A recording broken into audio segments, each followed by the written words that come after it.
எல்லாமே கொஞ்சம் கொஞ்சமா வெளியாகிட்டு இருக்க. நாம இங்க இருந்தா இந்த குளிரால நாம அழைச்சு போயிடுவோம். பயப்படாத, கிராமத்து ஆளுங்க கண்டிப்பா நம்மளை காப்பாத்துவாங்க. நான் அதுகிட்ட சொன்னது ஞாபகம் இருக்கா? நம்ம வாழ்வு சின்னது, அனுதவும் பேசுன.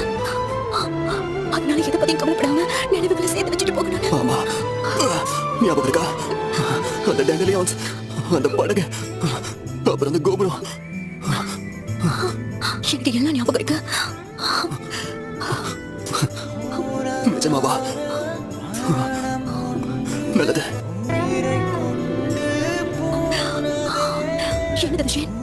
ஷேன், அது கொஞ்சம் கீழே யாரோ அதை உடைச்சிட்டு இருக்காங்க. ஷேன், ஷேன் என்னாச்சு?